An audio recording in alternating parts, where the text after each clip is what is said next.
Olá, tudo bem? Boa tarde. Como é que nós estamos? Preparados, confiantes, alegres, saltitantes, inoxidáveis? Muito bem, meu. Muito bem, queridos. É bom vê-los aqui nessa véspera de prova. Sei que estão cansados, todos nós estamos cansados.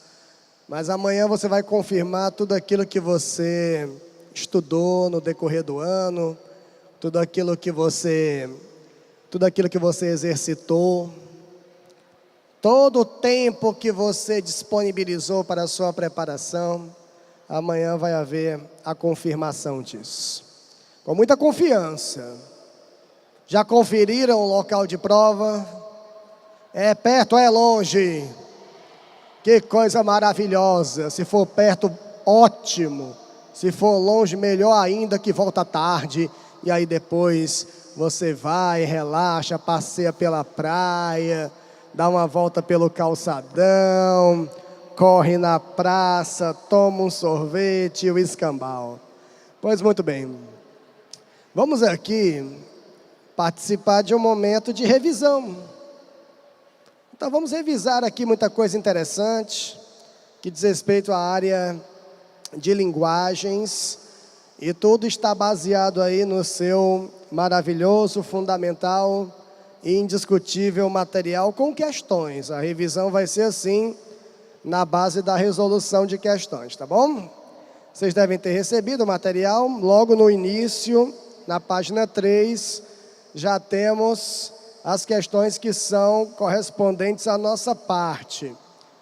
Quem ainda não me conhece, meu nome é Simval, sou professor de língua portuguesa, de cursos, colégios e tudo mais, espalhados por aí. Estou meio cansadinho, porque hoje não parou ainda, entendeu? De manhã foi aula a manhã toda, agora esta, depois daqui ainda tem outra. E o povo é assim, nessa vontade de aprender maravilhosa que acontece pertinho da prova. Já localizaram aí as questões? Não? Estão com as questões? Estão felizes, organizados, cheirosos? Pronto. Então vamos ver a primeira questão. Vamos ver aí então a primeira questão, tá bom? Muito bem. A primeira questão, tá cheiroso esse material. A primeira questão, assim diz, traz um texto aí de Carlos Drummond de Andrade, um cidadão bastante citado, mencionado mesmo na prova enêmica. Então vamos ver aí o texto de Drummond, que não é um poema, nós reconhecemos muito Carlos Drummond de Andrade como poeta, e é realmente para ser reconhecido assim, mas Drummond também teve grandes momentos na prosa. E aqui você tem um texto em prosa do querido Carlos Drummond de Andrade. Vamos então ler o que tem aí. Aquele bêbado, juro nunca mais beber, e fez o sinal da cruz com os indicadores. Acrescentou, álcool. O mais ele achou que podia beber. Bebia paisagens, músicas de Tom Jobim, versos de Mário Quintana, tomou um pileque de Segal, nos fins de semana embebedava-se de Índia reclinada, de Celso Antônio. Curou-se 100% do vício, comentavam os amigos. Só ele sabia que andava mais bêbado que um gambá. Morreu de etilismo abstrato, no meio de uma carraspana de pôr do sol no Leblon. E seu féretro, para quem não sabe o que é féretro, é o mesmo que caixão, e seu féretro ostentava inúmeras coroas de ex-alcoólatras anônimos. Carlos Drummond de Andrade. Muito bem, vamos à primeira questão. A causa mortis do personagem expressa no último parágrafo, adquire um efeito irônico no texto, porque ao longo da narrativa ocorre uma alternativa A, metaforização do sentido literal do verbo beber. Você que leu o texto, percebeu que esse texto é construído a partir da apresentação de uma metáfora. O que é uma metáfora? Uma metáfora é uma ampliação de sentido. É você retirar uma palavra do seu sentido convencional, retirar uma expressão do seu sentido convencional e associar essa palavra ou essa expressão a sentidos inesperados, sentidos novos. Isso dá ao texto uma metaforização. Isso dá à palavra ou à expressão um sentido metafórico, quando o sentido literal, o sentido real, é ampliado. E o verbo beber no texto não é aplicado de forma a notar beber de verdade. Porque lá no texto diz que o camarada deixou de beber álcool, mas continuou bebendo o quê?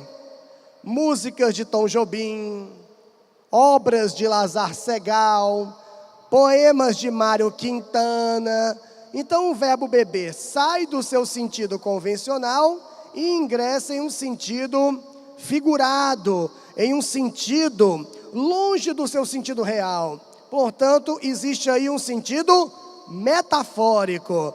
E o que dá a tônica desse texto é a metaforização do sentido do verbo beber, que passa a ser associado a outras coisas distantes do seu sentido real. A resposta aí está na alternativa? Na alternativa A, de aprovação. Mas aí, enfim, eu posso também dar outras alternativas. A alternativa A, de aldeia. Gostou da palavra? Aldeia. Aldeia lembra o quê? Índio. Será que você vai encontrar amanhã, na prova de redação, alguma proposta que tematize a situação atual do povo indígena no Brasil, a importância da cultura indígena para a construção da identidade brasileira? Será que vamos encontrar alguma coisa amanhã sobre os índios brasileiros na prova de redação? Espero que sim, porque é um assunto maravilhoso. Mas você deve ter notado que nós tratamos na primeira questão sobre uma figura de linguagem, a metáfora. E eu tive o cuidado aqui de fazer um levantamento, fiz aqui um levantamento. Tive o cuidado de fazer um levantamento das figuras de linguagem mais cobradas nas edições do Enem. Então, as figuras de linguagem mais cobradas nas edições do Enem, de 1998 até o ano passado, são essas que estão expostas no telão. A metáfora, que ganha disparado, a metonímia, o paradoxo, a hipérbole, o eufemismo, a prosopopeia, a sinestesia, a elipse, recursos que envolvem inversões sintáticas na frase e também um recurso chamado símile ou comparação. Aí, como nós temos só uma referência ao nome das figuras de linguagem, se você quiser, podemos aqui detalhar algumas delas. Qual você gostaria que nós agora detalhássemos? Mas grite como quem grita para o motorista do último ônibus do dia. Vamos lá. Como é o nome aí, filho? Metonímia. Tem gente gritando ali, elipse também, né? Sinestesia. Vamos começar pela metonímia. Você, por favor, se estiver aí guardando esse conhecimento, metonímia é um recurso de substituição. Esquece não, tá? Metonímia é substituição. Você vai trocar uma coisa por outra coisa. Agora, essa substituição leva em consideração determinadas relações de sentido. A relação de sentido mais comum para a metonímia É quando se aplica uma ideia de parte para representar o todo. Parte pelo todo. Isso é metonímia. Um exemplo. Todos ficaram admirados quando aqueles olhos entraram no salão. Você não vai imaginar que são apenas os olhos entrando no salão. Estamos aí expressando, aqueles olhos entraram no salão, mas os olhos são uma parte, que representam o todo, que é a pessoa. Quando se usa a parte para representar o todo, você tem uma metonímia. Aí você pergunta, é só isso? Eu digo, não. Mas o mais comum é a parte pelo todo. Mas você pode ter outras relações, como por exemplo, também é metonímia quando você utiliza o nome do autor para representar a obra. Você fala assim para um amigo, lá na minha casa, meu chapa, eu tenho Machado de Assis. Claro que o amigo não deve entender que isso aí é cárcere privado, né? Quando você diz que lá em casa eu tenho Machado de Assis, você está usando o nome do autor para representar a obra. Isso também é metonímia. Quando você utiliza a marca para representar o produto, isso também é uma metonímia. Quando alguém diz para você assim, ei, quando voltar da aula, passa no mercadinho e compra Bombril. Mas aí a pessoa ainda faz questão de dizer assim, mas eu quero Bombril da Assolan. Peraí, mas Bombril não é uma marca? Assim, mas quando a pessoa diz compra Bombril, ela não está pensando na marca. Porque a marca aí, na verdade, está representando o produto. Qualquer produto que seja esponja de aço acaba sendo chamado de Bombril. Isso também é uma metonímia. Mas o recurso mais comum para a metonímia é o uso da parte para representar o todo. Alguém gritou, bem ali por cima, elipse. Sabe o que é elipse? Amanhã, na redação enêmica, você vai construir muitas elipses. Porque uma pessoa, meu celular.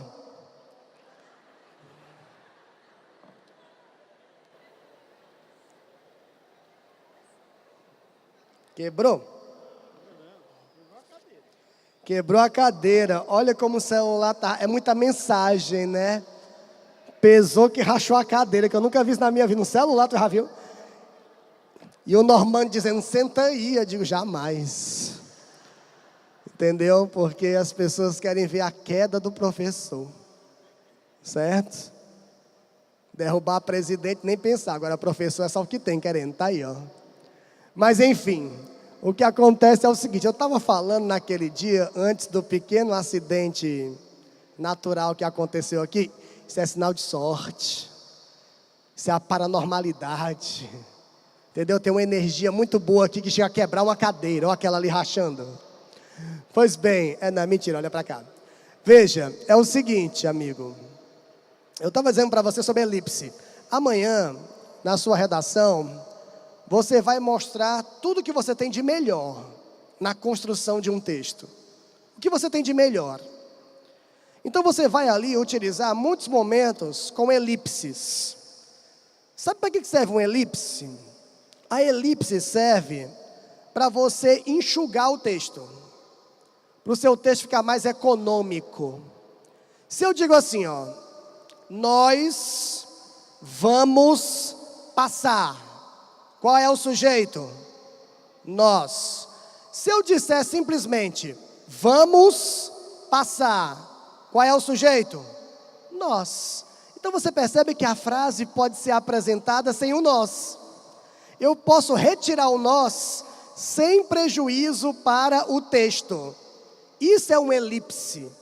É quando eu retiro um elemento do texto sem prejudicar o texto. Porque o elemento retirado pode ser reconhecido pelas pistas que o texto oferece. Tanto é verdade que quando se diz assim, vamos passar, Qual é o sujeito? Nós. Qual é o tipo de sujeito aí? É um sujeito que está oculto. Sabe uma outra maneira de chamar sujeito oculto? Eu posso chamar de sujeito elíptico, porque é um sujeito que sofre uma elipse. Ele é retirado, mas pode ser identificado pelas pistas que o texto oferece. Isso é uma elipse, é uma retirada de um elemento do texto, sendo que essa retirada não prejudica o texto, pois o elemento retirado pode ser identificado. Gritaram ali por trás, não sei se foi aquela menina, gritaram, sinestesia. Quem está ali, a minha amiga que gritou sinestesia? Levanta o braço, colega. A minha amiga que gritou sinestesia. Sinestesia é uma metáfora sensorial. Falei bonito. É uma metáfora sensorial. Quais são, essa pergunta aqui, meu amigo, você sabe responder desde que você descobriu para que serve o nariz, né? Pois bem, quais são as impressões sensoriais humanas? Óculos? Não. Quais são? Olfato, paladar, visão, tato e audição. Pronto, essas são as impressões sensoriais humanas. E se você notar que dentro de uma determinada expressão existem ali elementos que apontam para impressões sensoriais diferentes, você tem uma sinestesia. Quer um exemplo de sinestesia? É um tempero que você tem na sua casa. Um tempero que você tem na sua casa. Não, não é sazon não, filho. Um tempero que você tem na sua casa. Cheiro verde. Cheiro verde é uma sinestesia. Por que cheiro verde é uma sinestesia? Porque cheiro remete ao olfato. E para saber se algo é verde, visão, ó. Essa mistura de impressões sensoriais é uma sinestesia. Fazia no sertão um calor vermelho. Calor é tato, vermelho é visão, sinestesia. Dava para sentir ainda o branco sabor da alvorada. Branco é visão, sabor é paladar, sinestesia. Tudo bem isso ou não? Tudo bem? Então amanhã você vai encontrar uma questãozinha, ou até mais de uma, que lide com figuras de linguagem. Por favor, fique atento e tenham certeza de que você vai tirar de letra essa questão. Vamos ver a próxima questão. Olha a próxima. A próxima tem um texto maravilhoso. A prova de linguagens do Enem, eu costumo dizer que é, além de tudo, também um teste de resistência, né? Você vai passar por 45 questões, cada uma com o seu texto, e cada uma exigindo uma atenção interpretativa. Então, ó, tranquilidade. Pessoal, o que é que eu faço primeiro? Saia de casa. Vá até o local de prova, leve as canetinhas. Canetas! Não é só uma, não. Caneta é igual a namorado. Tem só um, pode falhar. Leve outras canetas. As reservas. Transparente. Tinta preta. Mas o que é que eu faço primeiro na hora da prova? Não sei, isso depende do ritmo de cada um. Mas se fosse meu ritmo, eu começaria pela redação. Meu ritmo. Cabecinha fresca, descansada, redação. Rapidez, hein, chapa? Não vai passar 3 horas fazendo a redação, não. Tem que ser ali em torno de 1 hora para fazer a redação. Tá bom? Agora, o que é que eu faria? Eu começaria, tá ali o tema, bullying. Aí eu faço aquele esquema. O que eu posso falar sobre bullying? Está aqui as razões, as convenções, o lugar comum, os efeitos psicológicos e físicos. Vou aqui falando, faço aquele esquema, crio ali um esboço de texto, faço o rascunho. Quando eu terminar o rascunho, sabe o que eu faço? Eu deixo o rascunho ali de molho, ó. É como alguma coisa que você põe no forno, deixando amadurecer, sabe? Deixa o rascunho ali de lado e vai fazer a prova de linguagens. Aí quando terminar a prova de linguagens, ou quando chegar até um determinado momento da prova, você volta para o rascunho e aí sim passa limpo. Eu não sei porquê, mas essa distância entre a elaboração do rascunho e passar limpo é uma coisa bem interessante. Talvez você note no seu texto coisas que você não notaria se você fizesse o rascunho e imediatamente passasse a limpo. É uma atitude interessante e se fosse eu, faria dessa forma. Mas aí você decide como fazer, tá bom? Vamos ler aí a questão de número 2, não sem antes passar pelo texto doido. Tem assim, ó. Tem um "é" no começo, esse "é" de entrevistador. Entrevistador. Diva, tem alguma experiência pessoal que você passou e que você poderia me contar, alguma coisa que marcou você? Diva é o nome da pessoa. Uma experiência você poderia contar agora? Aí vem um "i" aí. Esse "i" é de quê? Entrevistado é o escambau, né? Porque entrevistado também é com "e". Esse "i" é de indivíduo. É o indivíduo entrevistado. Vamos lá. Aí a tal da diva vai falar. Você vê que é bem de fala mesmo, ó. Tem uma que eu vivi quando eu estudava o 3º ano científico lá no Ateneu, né? Eu gostava muito do laboratório de química, eu ia estudar os professores, como eu tô cego. E é de óculos ainda. Eu ia ajudar os professores a limpar aquele material todo, aqueles vidros. Eu achava aquilo fantástico, aquele monte de coisa, né? Então, todos os dias eu ia. Quando terminavam as aulas, eu ajudava o professor a limpar o laboratório. Nesse dia não houve aula e o professor me chamou para fazer uma limpeza geral no laboratório.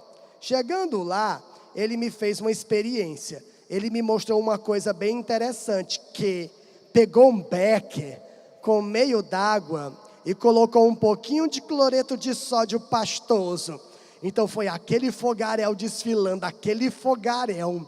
Quando o professor saiu, eu chamei umas 2 colegas minhas para mostrar a experiência que eu tinha achado fantástico.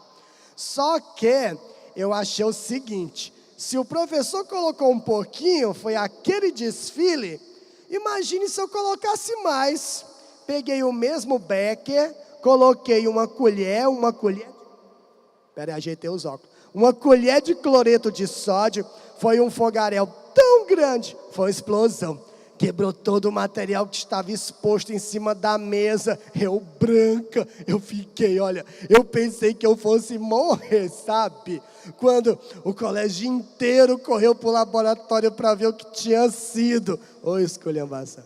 Então você está vendo, é bom, né, que não é nem cá esses textos que divertem a gente. Vamos lá. Na transcrição da fala, especialmente no trecho, eu branca, eu fiquei, olha, eu pensei que eu fosse morrer, sabe?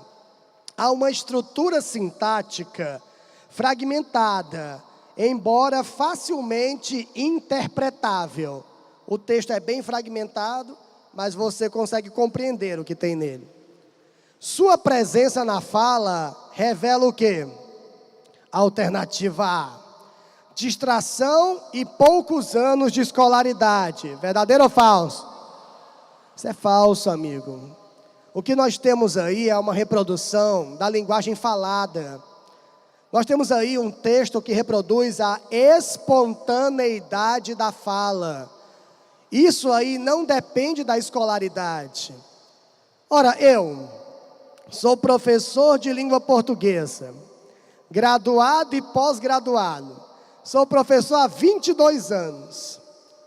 Se eu estou conversando com um amigo, está aqui meu amigo, estou conversando com um amigo, numa situação espontânea de comunicação, eu me utilizo dos mesmos artifícios de fala, porque isso não diz respeito à escolaridade, diz respeito à situação comunicativa típica da fala espontânea.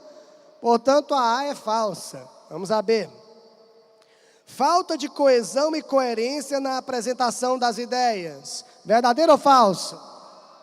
Ora, coesão talvez não tenha com tanta formalidade, porque o texto é muito fragmentado. Mas tem ou não tem coerência? Tem. Tanto é verdade que o comando da questão já diz que o texto pode ser compreendido. E se o texto pode ser compreendido, naturalmente existe nele alguma linha de coerência. C. Afeto e amizade entre os participantes da conversação. Isso é verdadeiro ou falso? Isso também é falso, amigo.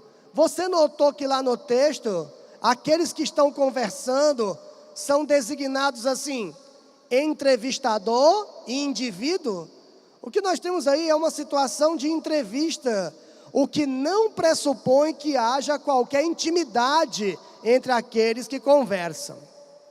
Alternativa D, desconhecimento das regras de sintaxe da norma padrão. Isso é verdadeiro ou falso? É falso também. Olha, você toma muito cuidado amanhã, quando for segunda-feira, você disse não é verdade.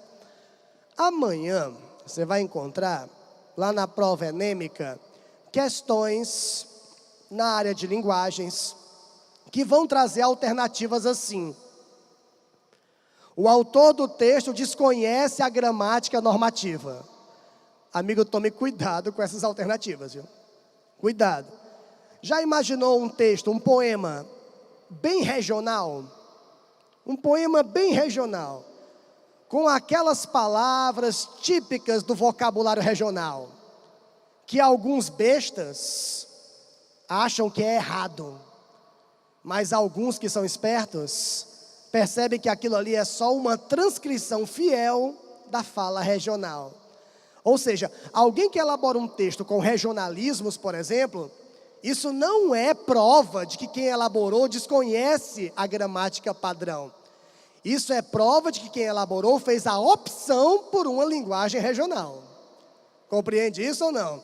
Então, muito cuidado. Não é porque eu estou falando espontaneamente, numa conversação espontânea, que significa que eu desconheço a gramática normativa. Não. Numa situação espontânea de fala, a gramática normativa naturalmente é deixada um pouquinho de lado para dar assim uma fluência maior à fala. Olha a alternativa E. Característica do planejamento e execução simultânea desse discurso. Verdadeiro ou falso? Claro que é verdadeiro, só sobrou essa. Mas enfim, por que é verdadeiro? Porque na fala é assim. Sabe por que você fala assim, ó? Como você está conversando com um colega seu, ou com qualquer pessoa. Está conversando assim. Ei, eu vou te contar uma história. Tipo assim, né? Quando eu saí de casa, é porque eu saí cedo de casa. Quando eu saí de casa, eu peguei o ônibus. Eu pego aquele ônibus lotado, ridículo. Pronto, pois eu peguei esse ônibus. Aí quando eu entrei, entendeu? Cumprimentei o motorista, porque eu conheci esse motorista desde que eu nasci. Quer dizer, você vai falando e vai constantemente fragmentando o discurso, aí começa, depois para, começa de novo, explica melhor. Isso é típico da fala. Sabe por quê? Porque na fala você pensa e fala quase ao mesmo tempo. Não tem tempo de ter um planejamento muito prévio. Na fala é assim. O planejamento e a execução se dão de maneiras simultâneas. Porque você tem ali o pensamento e a fala sendo quase que ao mesmo tempo. Por isso que a fala se torna assim, muito fragmentada. Você para, pensa melhor, diz de novo, recomeça, fragmenta, para, faz assim, no meio da fala, não sei o que, para, imagina o que vai dizer. Porque o pensamento e a fala se executam praticamente ao mesmo tempo. Então a resposta aí está na alternativa na alternativa E de esperança. Mas pode ser também a alternativa E de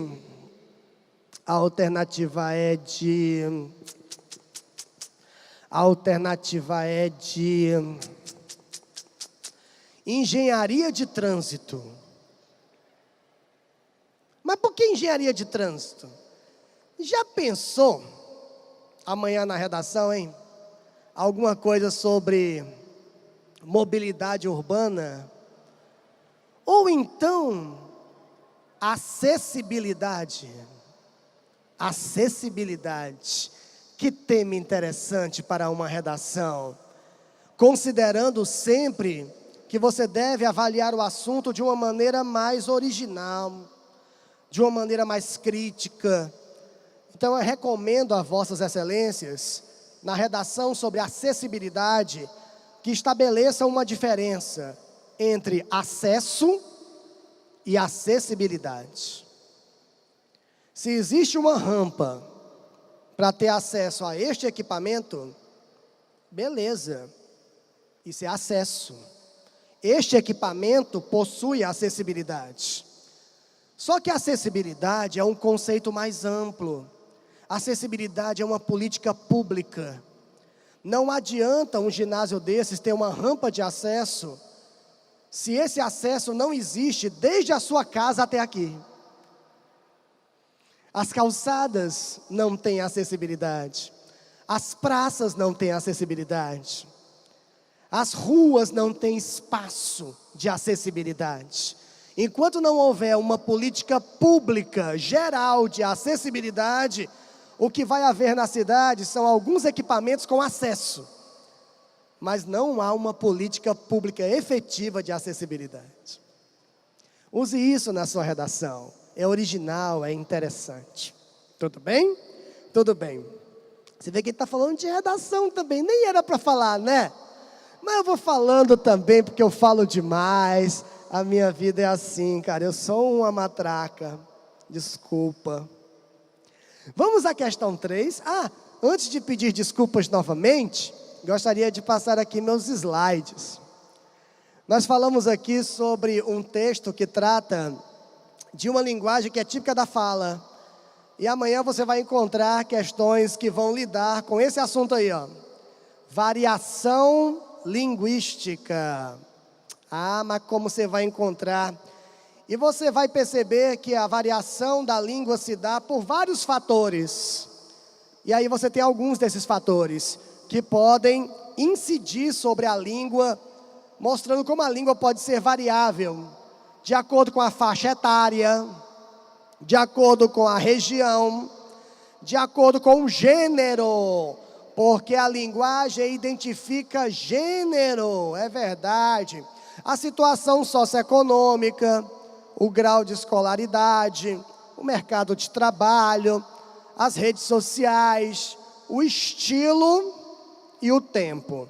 Todos esses são fatores que podem influenciar variações no comportamento linguístico.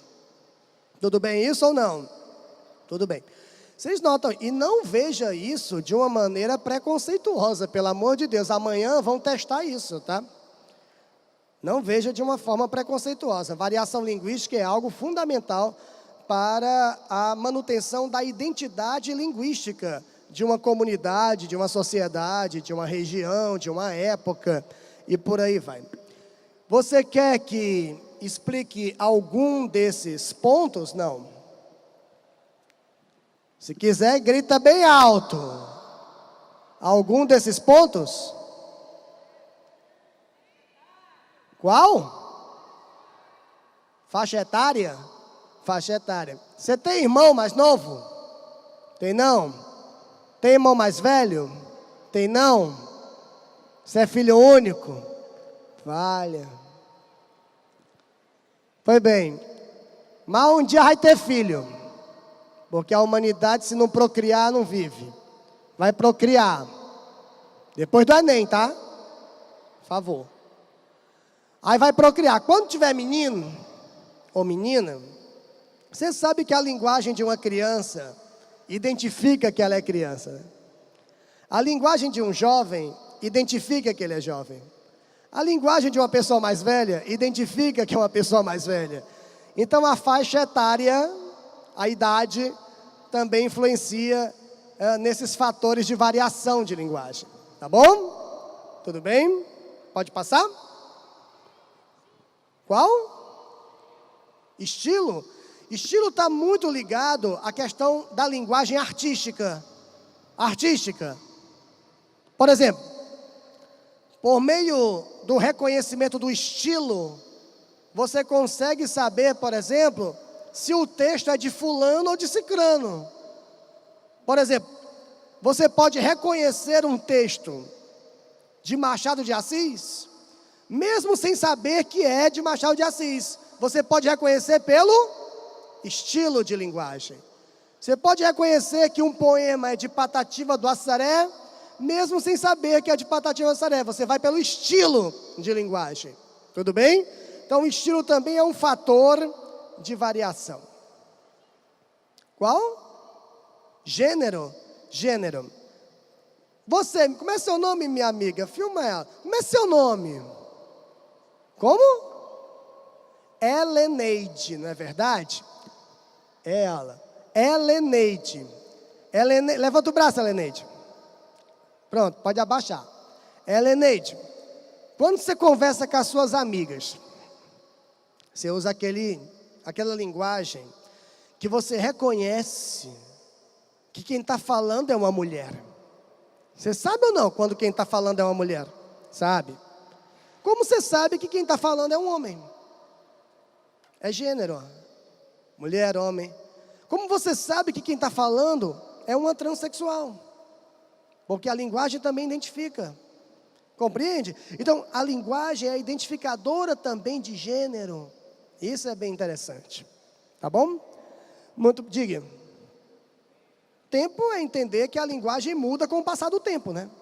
Em alguns momentos. Compreende?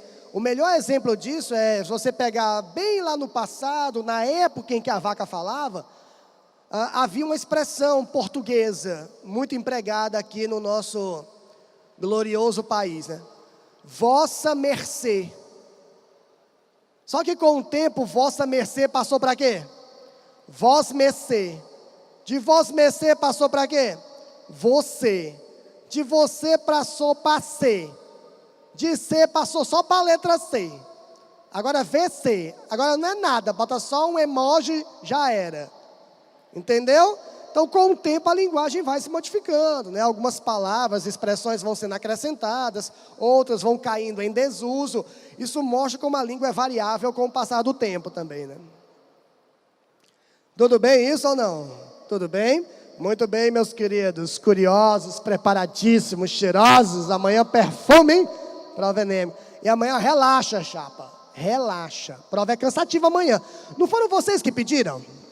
Não pediram linguagens e ciências humanas no mesmo momento?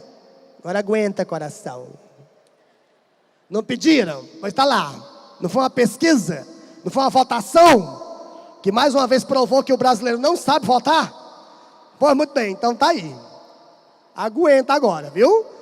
Amanhã estão 90 questões que exigem reconhecimento textual. 90. Mas vai passar assim, ó. Quando você fechar os olhos no começo, ó, você abriu, pronto, ó. Tá no mesmo canto, não passou nem um segundo. Entendeu? Vai ser desse jeito. Agora relaxa. Amanhã, primeiro, não vai de sapato. Deixa o dedinho livre. Contrai os dedinhos dos pés. Como é seu nome, querido? Bia. Bia, é? É Bia ou é Beatriz? Beatriz. Beatriz, salve de palmas, Beatriz. Contrai os dedinhos. E faz aquele pilates. Está cansativa a prova? Já resolveu 3 questões. Aí está cansado. Aí você pega E dá aquela coisa assim, ó, relaxa, ó, estica. Cadê a ginástica laboral aqui? Estica. Assim, ó. Desse jeito. Faz aquele rangido de porta. Quando todo mundo olhar para você, você aproveita e faz aquela cara de confiança para desestabilizar. Fizer assim, ó, aí todo mundo olha, aí você faz assim, ó.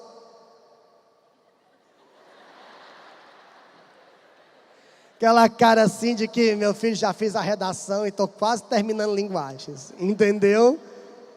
E só passou meia hora. Tá bom. Está pedindo para falar da situação socioeconômica. A situação socioeconômica na variação de linguagem, infelizmente, é uma realidade, né? Porque alguns, pela situação socioeconômica, não têm acesso à escolaridade. E por não ter acesso à escolaridade, naturalmente fica prejudicado na linguagem padrão.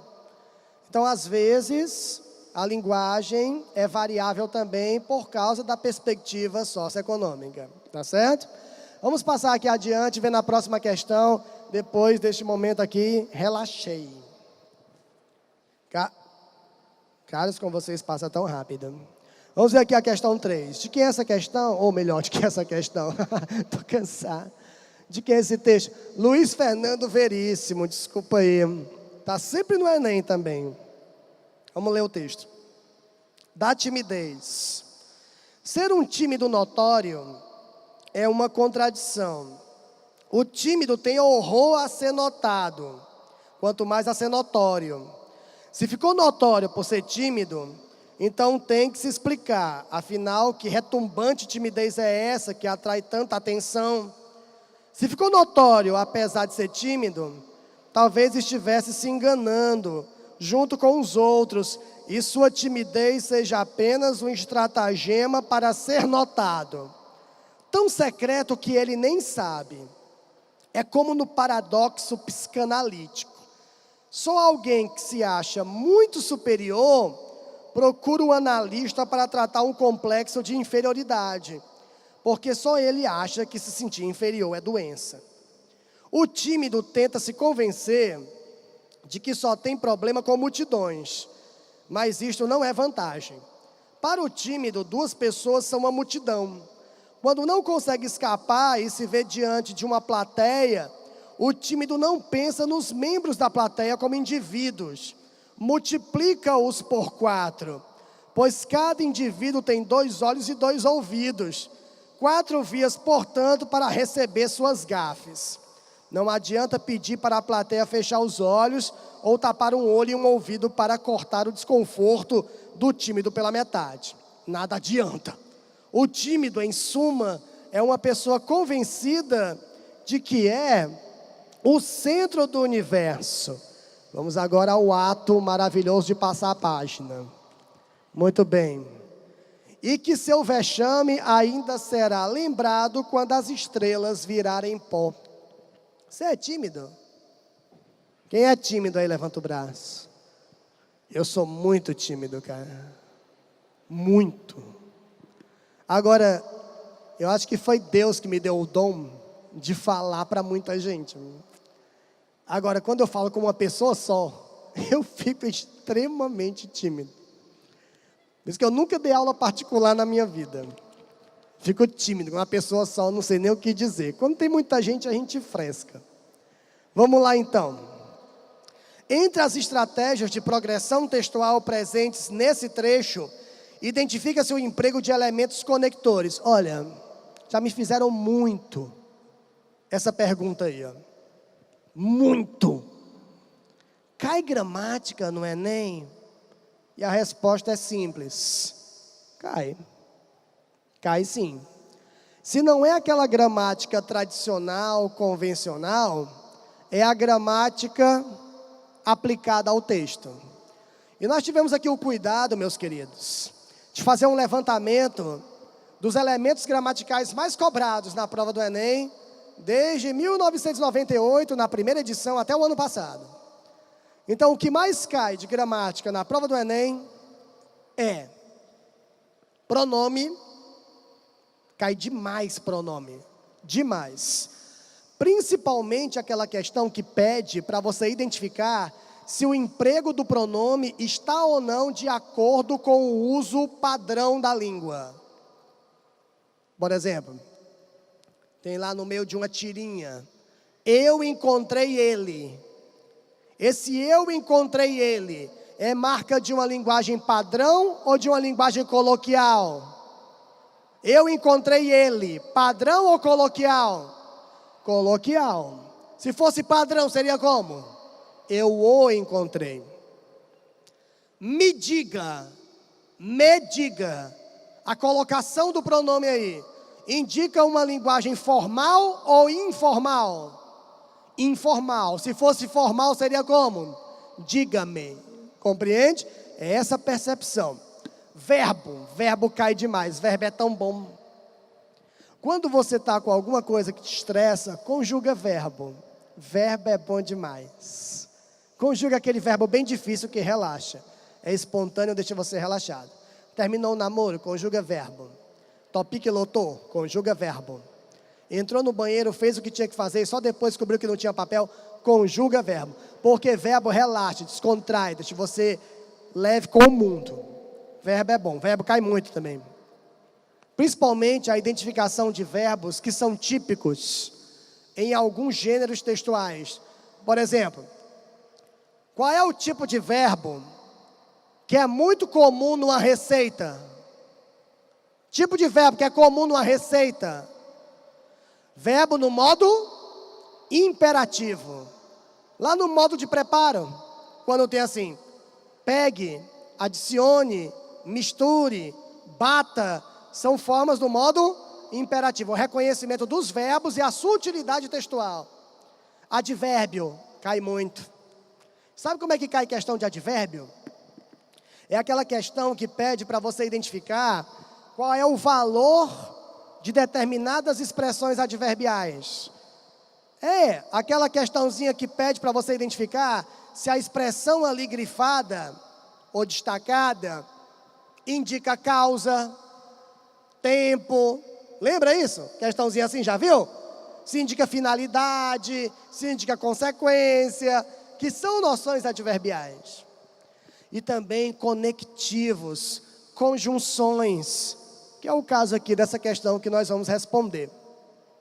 Outra coisa também que está no nível gramatical, que cai bastante, é o reconhecimento de referências textuais, tá? Anáfora e catáfora. Esses nomes, anáfora, catáfora, é só para você guardar e dizer para alguém para mostrar que você é inteligente. Mas é bom saber o que é. O que é uma referência anafórica no texto?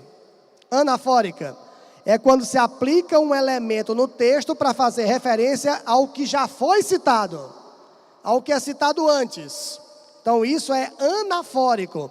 Por exemplo, Ana saiu de casa, mas ela esqueceu. Ana saiu de casa, vírgula, mas ela esqueceu a bolsa. Esse ela se refere a quem? A Ana. Não se refere ao que já foi citado, então esse ela é anafórico. Estabelece uma anáfora, tá bom? Agora, o que é catáfora? Um elemento catafórico. É aquele que é aplicado para fazer referência ao que vem depois. O problema é este, 2 pontos. Não se zera mais se ferir os direitos humanos. O problema é este, 2 pontos. O este aponta para o que vem depois. Então o este aí é catafórico, é uma catáfora, tá bom? Então isso cai muito na prova do Enem. Vamos testar aqui nossa habilidade de reconhecimento das conjunções, dos conectivos. Vamos, olha só. Os elementos que evidenciam noções semelhantes estão destacados em qual momento? A.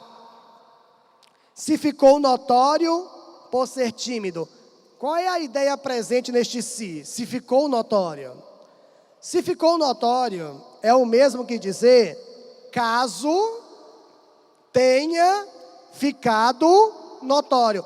Se este se equivale a caso, este se assume um valor de condição.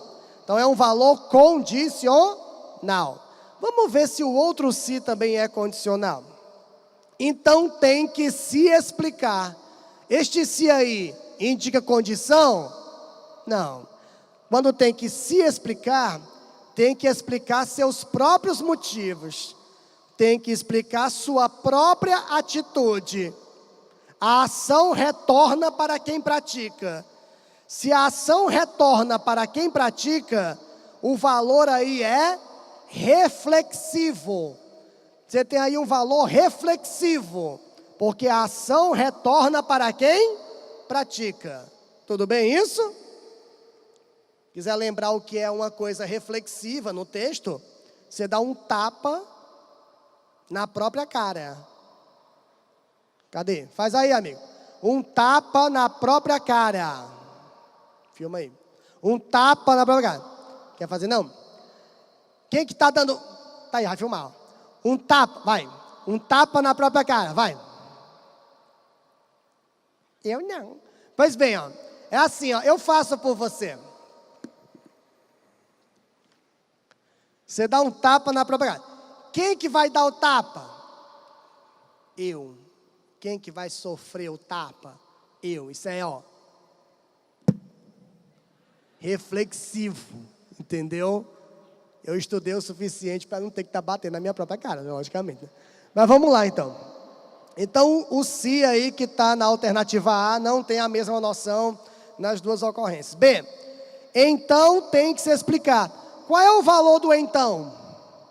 O valor de um então. O então tem o mesmo valor de um portanto, de um logo, de um sendo assim. O valor é conclusivo.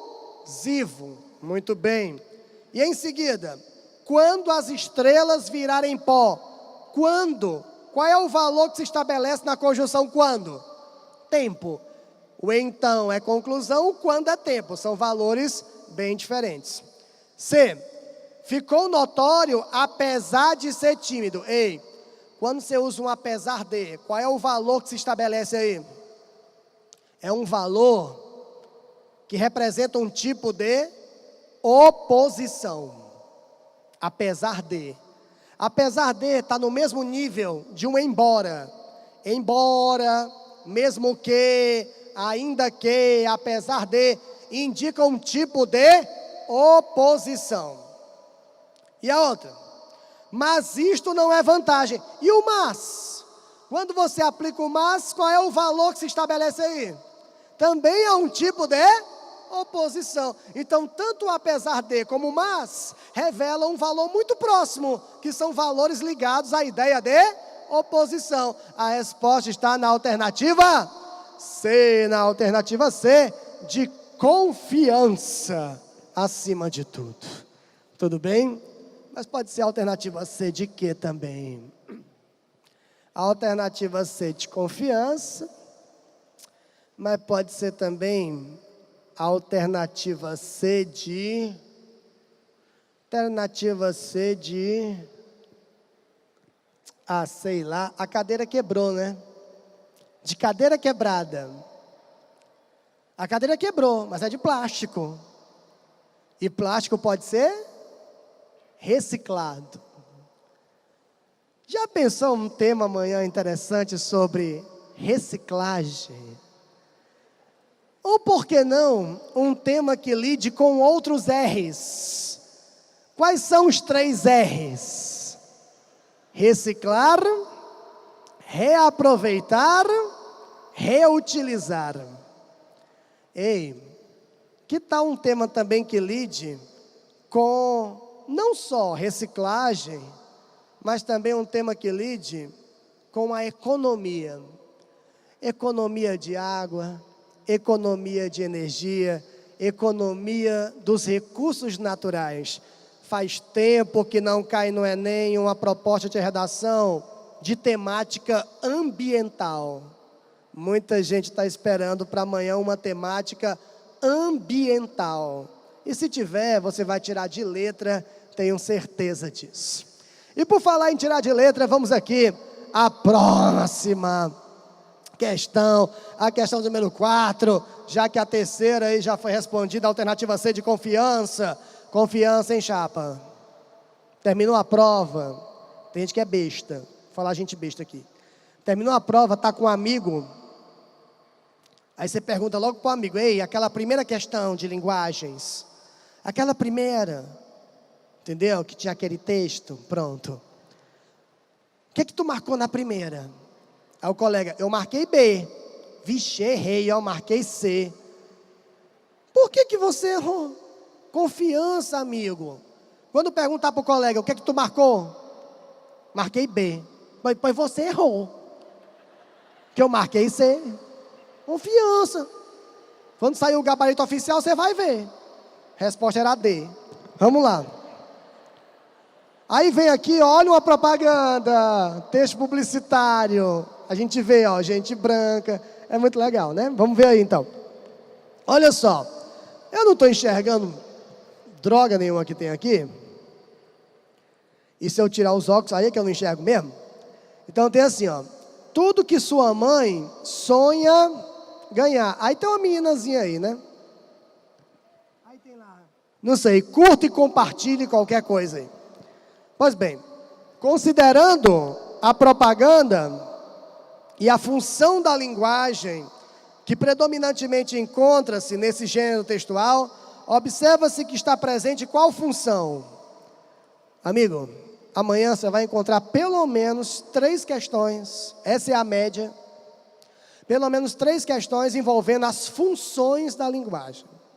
Então tem que chegar lá com isso na ponta da língua. Só para lembrar, temos aí um quadrozinho com o nome dessas funções da linguagem. O que é isso aqui? A dica de ler primeiro o enunciado da questão e depois o texto é uma boa para responder e compreender mais rápido? Não sei, depende do ritmo de leitura de cada um. Uma coisa é certa, você lê o texto já sabendo o que você está procurando, sempre é mais interessante, né? Mas às vezes o texto é grande, o comando da questão também. Você termina, lê o comando, depois lê o texto, quando termina de ler o texto, esqueceu o comando. Não sei, depende do ritmo também. Mas vamos lá. Queridos, vamos ver aqui, rever, tá? Quem está aqui acompanhando nossas aulas desde o começo aqui na Academia Enem, nós tivemos uma aula aqui, bem no comecinho, para falar sobre as funções da linguagem. Resolvemos já questões sobre isso. Então vamos só recuperar, tá bom? Qual é a função da linguagem que focaliza o emissor? É a função emotiva ou expressiva da linguagem. Qual é a função da linguagem que focaliza o receptor? É a função conativa ou apelativa da linguagem. Qual é a função da linguagem que focaliza a informação, o referente? É a função referencial. Qual é a função da linguagem que focaliza a construção da mensagem? É a função poética da linguagem. Qual é a função da linguagem que focaliza o canal de comunicação? É a função fática. E a função da linguagem que focaliza o código, a própria língua, é a função metalinguística. Aí eu deixo a critério da sua garganta. Você quer que a gente explique uma dessas funções com um pouco mais de clareza? Quer alguma delas com um pouco mais de clareza? Qual? Fática. Fática, pronto. São fática. Olha, pior coisa que tem é você conversar com alguém que não está prestando atenção no que você está falando. É ou não é? Eu sou professor, eu vivo esse dilema todos os dias. Quem quer ser professor aí, levanta o braço. Está todo mundo aqui, por isso que a gente não encontra por lá por fora. Muito bem, beleza, vocês vão renovar o ensino neste país. Quem quer ser professor de português, levanta o braço. Foi bem. Ainda vai ter muito espaço para mim, então, no mercado, né? Estou doido para encontrar alguém que me substitua, tá? Então, se alguém for fazer letras, me procura depois que eu boto você para dar aula, viu? Já botei muito aluno meu para dar aula. Não é só letras não, qualquer área, viu? Me encontrar, professor, quer dar aula? Eu digo, na hora. Pum. Aí depois você me agradece ou não, né? Mas, enfim, eu já botei muitos para dar aula. Gente que já veio aqui dar aula para vocês, que já foi meu aluno. Não porque eu seja velho, é porque eles começaram muito tarde. Pois bem, aí a pior coisa que tem é você falar com alguém que não está prestando atenção. Quando alguém não presta atenção em você, significa dizer que não há um canal de comunicação entre você e a pessoa com quem você fala. Para que esse canal seja estabelecido, é preciso utilizar alguns elementos que são típicos da fala, típicos da conversação, típicos do diálogo, que servem para ou introduzir esse canal de comunicação, ou servem para testar o canal no decorrer da mensagem. Então, quando você encontra alguém, fala assim, ó, oi, tudo bem? Bom dia. Oi, tudo bem, bom dia? Isso é só uma forma de estabelecer um contato entre emissor e receptor. A partir daí é que vem a mensagem mesmo. É como ligar para alguém. E a primeira coisa que se diz é o quê? Alô. Alguém liga para alguém só para dizer alô? Alô. Que aí já é obsessão, né? Para saber se a pessoa está em casa, né? Alô? Não. O alô é o quê? É uma forma de estabelecer um contato.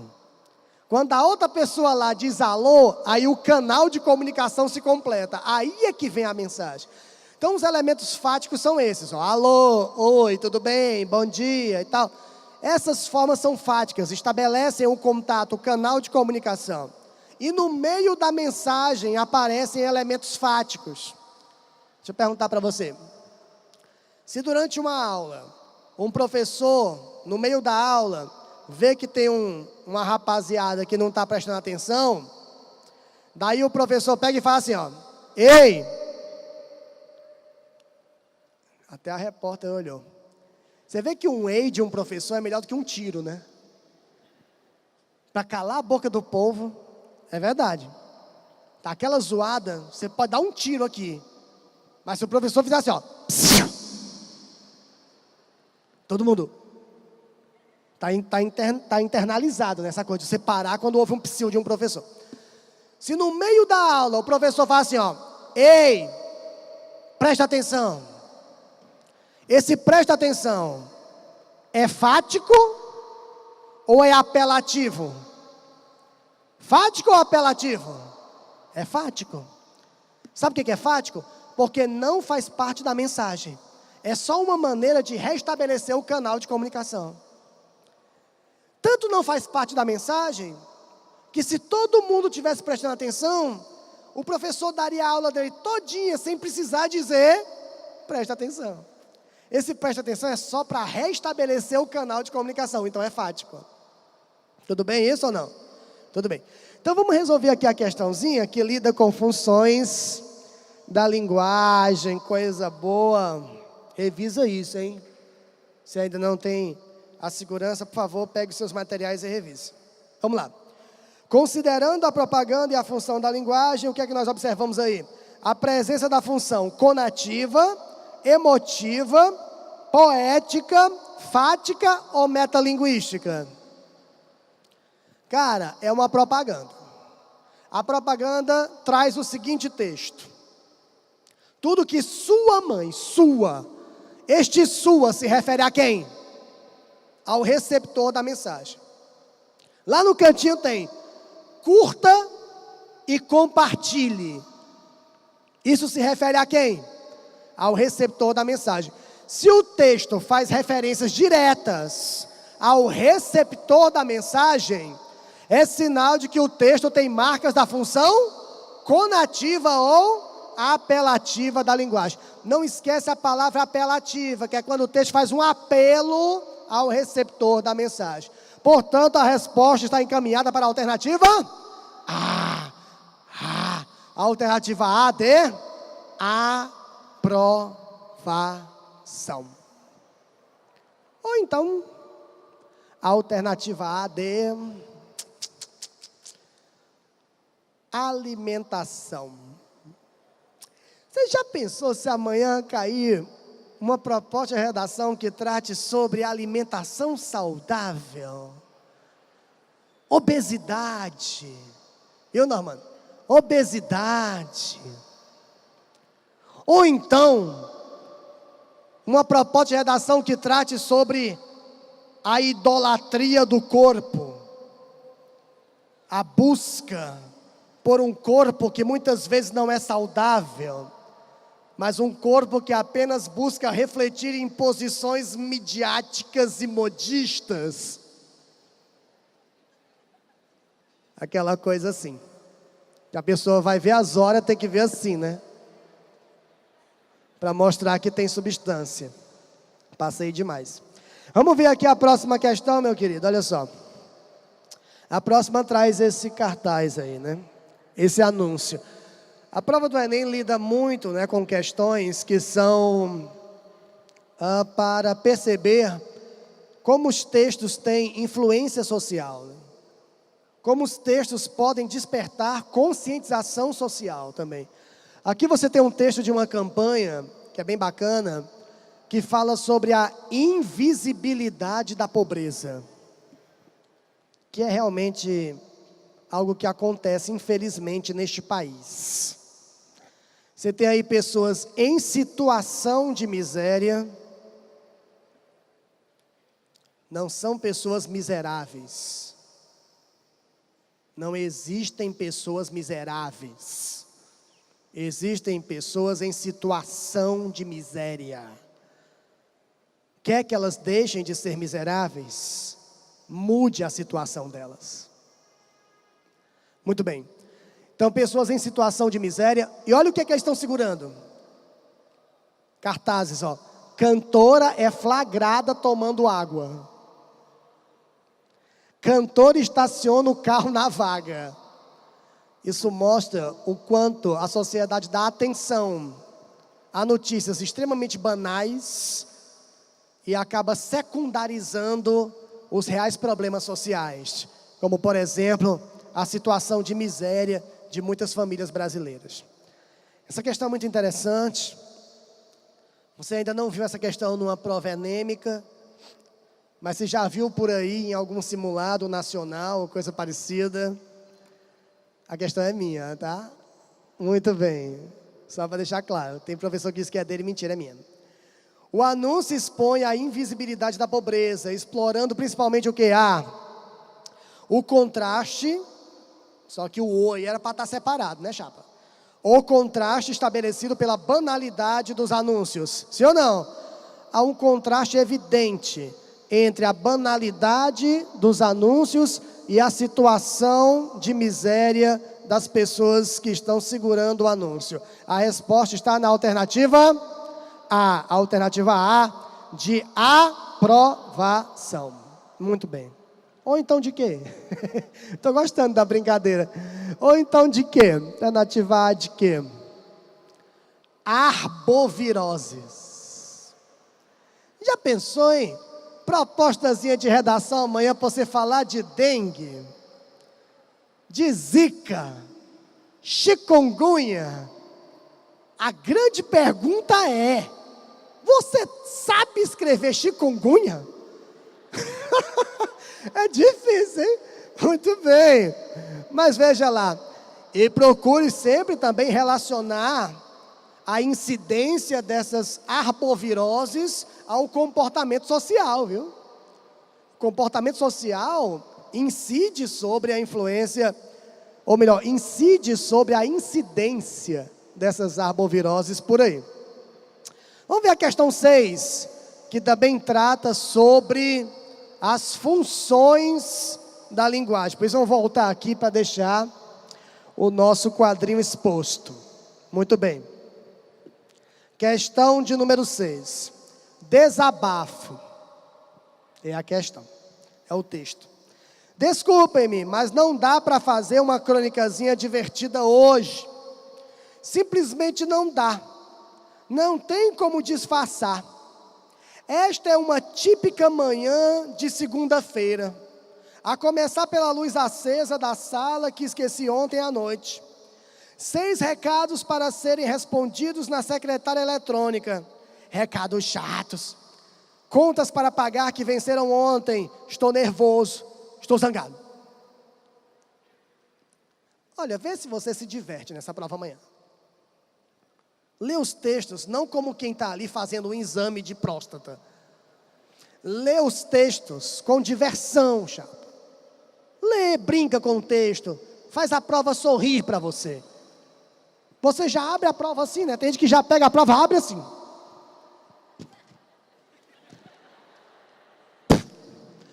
Pô, não, carinho na prova. Carinho.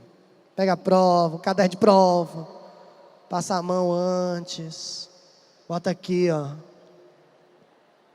Sente a prova. Finge que tem, ou finge que não tem. Assim, ó, eu vou ver a proposta de redação. Vou ver a proposta. Não. Brinca com a prova, abre, a prova sorri para você. Sorri para. Como é seu nome, filho? Paulo. Salve de palmas.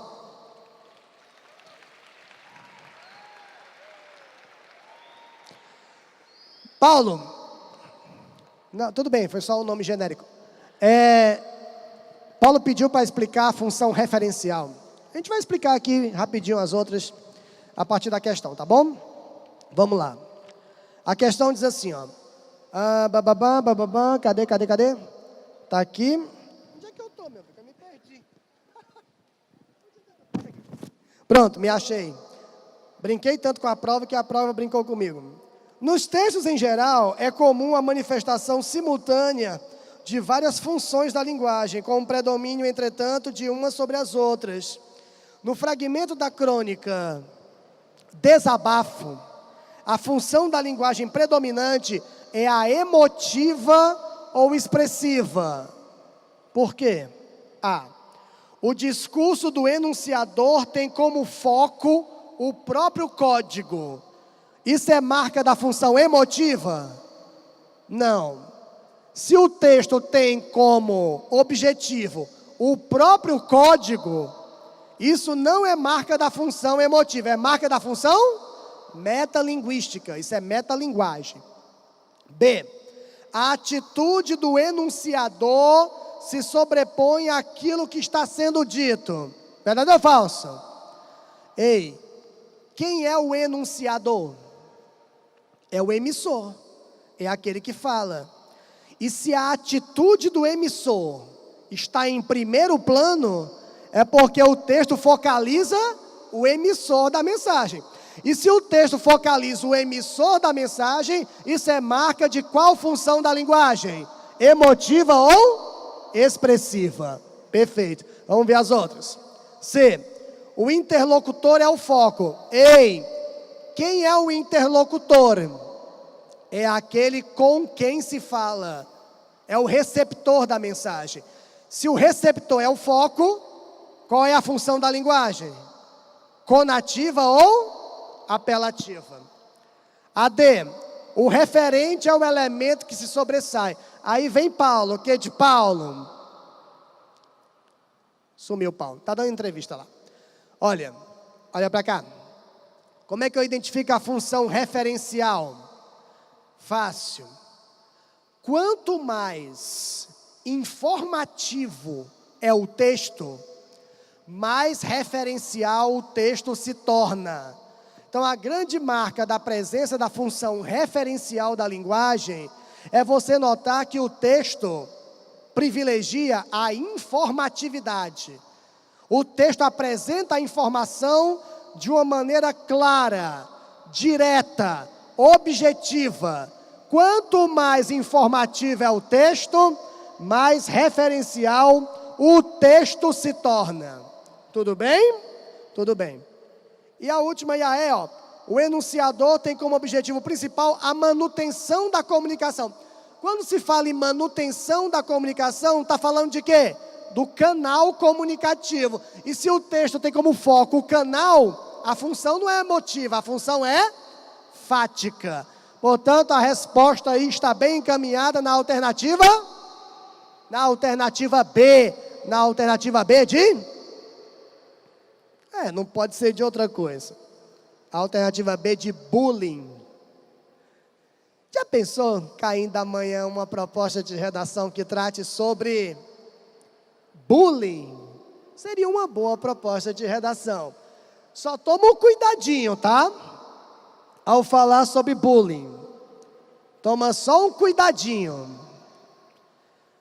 Não torne o seu texto expositivo demais.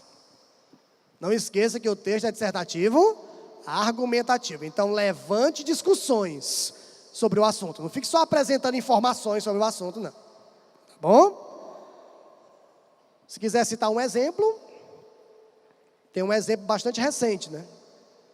De ocorrência de um caso de bullying que acabou gerando tragédia. Certamente não foi só o bullying isso, mas o que aconteceu lá em Goiânia?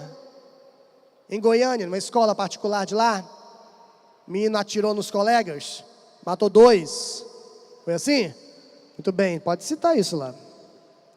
Vamos ver aqui a nossa questãozinha. É muito provável que seja o Normando. Aí já está. Mais uma questão. Vamos mais uma questãozinha? Porque hoje, filho, ainda tem outra aula para dar. Entendeu? Hoje foi o dia inteiro, chapa. Eu vou te contar, viu? Pode fazer isso mesmo. Porque foi o dia todinho, ainda tem mais uma para você ser feliz. Porque eu não sei, as pessoas querem que eu vá lá. É chato ser gostoso. Vamos ver aqui a questão de número 7. Tá bom? Desculpa estar descontraindo tanto, tá? Porque tem que relaxar mesmo. Relaxa. É a véspera. O que é seu está guardado. Ninguém vai tirar, não.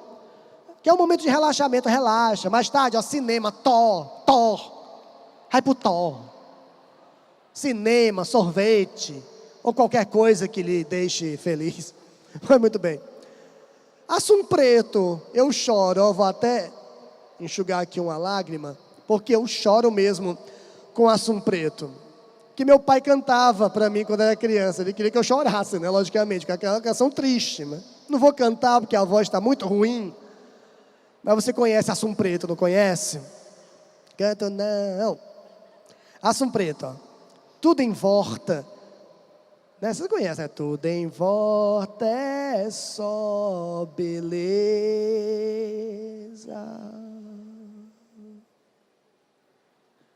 Sol de abril e a mata em flor. Mas assum preto, cego dos olhos, não vendo a luz, ai, canta de dor. Muito bem, agora é só lendo. Talvez por ignorância ou maldade das pior, furar os olhos do assum preto para ele assim, ai, canta melhor. Assum preto vive sorto, mas não pode avoar, 1000 vezes acima de uma gaiola, desde que o céu, ai, pudesse olhar. Tinha até aqui o assum preto, nem botei, mas está aí. Vamos lá então a questão. As marcas da variedade regional registradas pelos compositores de assum preto, Luiz Gonzaga, pernambucano, e Humberto Teixeira, cearense, são os compositores, resultam da aplicação de um conjunto de princípios ou regras gerais que alteram a pronúncia, a morfologia, a sintaxe e o léxico. Léxico é o vocabulário, tá? O conjunto de palavras. No texto, é resultado de uma mesma regra. O que é resultado aí de uma mesma regra? A pronúncia de vorta e veve. B, a pronúncia de tarvez e sorto. C, a flexão verbal em furano e cantar. D, a redundância nas expressões cego do zóio e mata em fro. E, a pronúncia das palavras ignorância e avoar. O que é resultado aí de uma mesma regra? Legal que a gente pensa que a linguagem regional ocorre assim, ao Deus dará. Ocorre, tudo bom? Como é seu nome? Cadu. Quem? Cadu. Ah, Cadu. Carlos Eduardo, né não?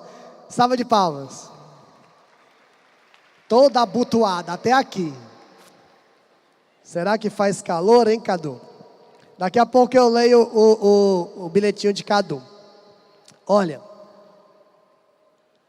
a gente pensa que a linguagem popular não segue padrões. Segue sim. Segue sim. Uma pessoa que fala teia no lugar de telha, como é que ela vai pronunciar telhado? Telhado? Como é que ela vai pronunciar milho? Mio. Como é que ela vai pronunciar melhor? Mió. Como é que ela vai pronunciar agulha? Agulha. Isso segue um padrão. Qual é o padrão? É a anulação do dígrafo LH. É como se fosse uma regra que é seguida para estabelecer essa linguagem popular. Existem aí nas alternativas palavras que mostram o regionalismo seguindo uma mesma orientação, uma mesma regra. Qual é a alternativa? Qual é a alternativa? Vamos ver então a alternativa. Qual que é? A alternativa B. Por que você está dizendo alternativa B? Quais são as palavras da B? Talvez. Para pronunciar talvez, o que foi que aconteceu? O L virou o quê? Um R. Qual é a outra palavra? Sorto. Para pronunciar solto, o L virou o quê? R. É a mesma regra, é a mesma orientação. A resposta na alternativa B. Na alternativa B, que não pode ser de outra coisa, meus queridos, a não ser de boa prova. Aí tem, tropicalismo, hein, chapa? Amanhã vai ter, tivemos aulas aqui sobre tropicalismo. Na hora da história aí, você vai falar um pouco aí, você vai ouvir, aliás, um pouco sobre o tropicalismo maravilhoso. Mas eu queria só botar aqui, boa prova. Eu não desejo sorte para seu ninguém. Quer jogar na Mega Sena? Boa sorte. Entendeu? Quer atravessar a pista aí de olhos fechados? Boa sorte. Compreende? Quer andar com um celular aqui, smartphone, lá no centro, depois da meia-noite? Boa sorte. Agora, vai fazer uma prova? Não tem negócio de sorte, não. É boa prova. É mente quieta, espinha ereta e coração tranquilo. Sabe para quem que eu vou desejar sorte? Eu vou desejar sorte para a concorrência. Eles é que vão precisar de muita sorte, com gente preparada como vocês. Muito obrigado pela atenção, meus queridos. Obrigado pela paciência e por aturar este velho professor aqui pela Academia Enem. Felicidade, saúde, sucesso. E vá lá e pegue o que é seu, porque a universidade é sua acima de tudo. Tudo de bom, meus queridos. Até a próxima.